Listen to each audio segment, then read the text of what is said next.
na porte na mini bande konanga biso nyo tozala wana comme ça to se diriger mbala moko tipa ya roi il faut vivre biso roi il faut vivre biso bande konanga tozana besoin na bino le 28 bande ko ekoyinda le 28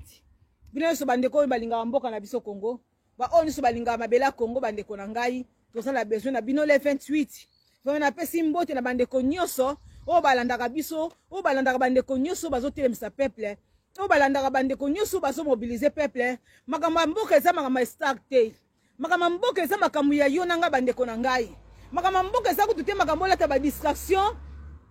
o ngai makambo mboka eza ya bongai te ezali ba génération oya ba génération yango ezobeba yango to sengi yo ndeko mwasi yo mama yo papa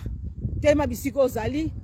telema musiko ozali zwa casquette na yo lata casquette na yo bande konanga lata casquette na yo pona makambo Congo lata yango ndiko lata bilamba lata susi ya Congo merci to mona ni bongo to suki awa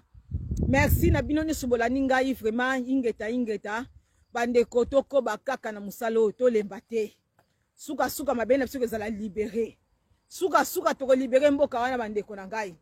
eloko moko te bandeko o toko sala biso ba mama tokolonga kaka ata lelo te lobi tokolonga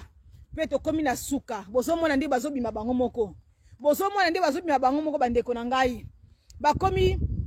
na mitelengano bakomi na ba service mitelengano bandeko na ngai bazo babisaka otesi bakolote po to komi na libération komi peme na mboka na biso alors yo mama yo papa ozola na ngai bisiko ozali lata casquette na yo pona susi mabela Congo ingeta bana mvuluzi merci beaucoup to monani biso nyoso merci beaucoup Blaise Landa na bisiko zali nzama pambola yo ingeta vraiment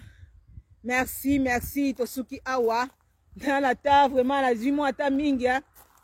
to komi na suka na biso émission na biso ya vidéo na biso bandeko na ngai donc à suivre to kolonga kana bitumba oyo. Merci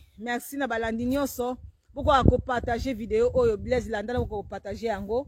le 28 peuple zaïroise na porte na mairie ingeta bye.